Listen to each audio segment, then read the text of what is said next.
welcome to The Viewpoint. I'm your host, Malik, with my producer, Sarah Alvastani, here on Radio Caravan, 104.1 FM and 700 AM, as well as worldwide on our free app. Every weekday Thursday at 2 p.m., we bring you expert views and analysis of all the latest local and national stories. Before we do a roundup of all things impeachment and ahead of our main interview, let's get some headlines from Sarah. Senator Lindsey Graham opened a high stakes hearing with the Justice Department's Inspector General this week, blasting ex British intelligence officer Christopher Steele's Golden Showers dossier and the FBI for using it. His attacks came as Inspector General Horwitz testified on the Hill yesterday, confirming his report exonerated senior FBI officials of any political bias and supporting their case that the Russian collusion investigation was legally sound. But Graham joined Attorney General Bill Barr in rejecting the government's own report's findings, saying he believed allegations against President Trump and his campaign were part of a Russian disinformation campaign. He also accused the FBI of a vast criminal conspiracy for its handling of the FISA warrant to monitor Carter Page, a one time Trump campaign staffer. A leading host on Fox News, the conservative network notorious for its loyalty to the White House, yesterday lambasted Donald Trump for mounting the most direct attack on press freedom in American history. Chris Wallace, widely admired for breaking ranks from Trump's supporting colleagues, delivered his most stinging critique yet of the U.S. president at an event celebrating the First Amendment. The veteran journalist is quoted as saying, "The president has done everything he can to undercut the media, to try and discredit us, and I think his purpose is clear, to raise doubts when we report critically about him and his administration that can be trusted." Wallace also recalled that retired Admiral Bill McRaven, a Navy SEAL for 37 years, had described Trump's claim that the media was the enemy of the people as maybe the greatest threat to democracy in his lifetime because he said it undermined the U.S. Constitution.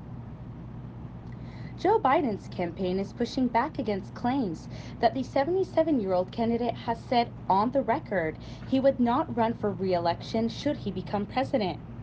However, the report by Politico's Ryan Lizza has been backed by other journalists who say other campaign sources said as much, and the candidate himself confirmed he would not commit to two terms when he was interviewed in October. At 77 years old, the former vice president is one of the oldest candidates running in the Democratic primary, tied with latecomer billionaire former New York Mayor Michael Bloomberg.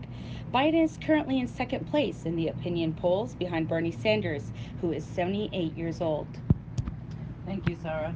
Well, it's impeachment update time. Republicans and Democrats on the House Judiciary Committee are duking it out as we speak after the chairman, Jerry Nadler, had the articles of impeachment read out for the first time today.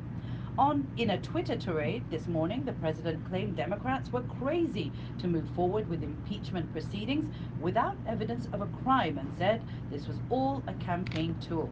However, constitutional experts have pointed out there doesn't have to be a crime for impeachment and that a president can be impeached on grounds of committing a high crime or misdemeanor. There were a number of tussles in today's hearings, with Republicans largely arguing process, while Democrats insisted the facts made their case insurmountable. By the end of the hearing, it is expected that the committee will vote later today on both articles of impeachment separately, starting with abuse of power and followed by obstruction of Congress. Now to our Viewpoint interview. For the month of December, the Dallas Morning News has started a series of personal opinion essays entitled The Light of Hope, where faith and community leaders answer how they keep positive during dark times.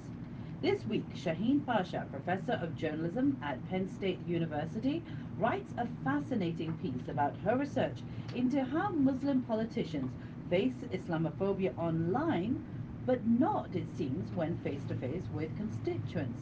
And she shares her own personal experience of this phenomenon. Shaheen has been a journalist for over 2 decades, covering legal and finance issues for Reuters, CNN, The Wall Street Journal, and CNBC. Her academic work focuses on teaching journalism skills to those behind bars, and she was awarded a Harvard Fellowship to expand her work with inmates. She is also the recipient of a Fulbright Specialist designation to advise on journalism curriculum internationally. I spoke to her earlier.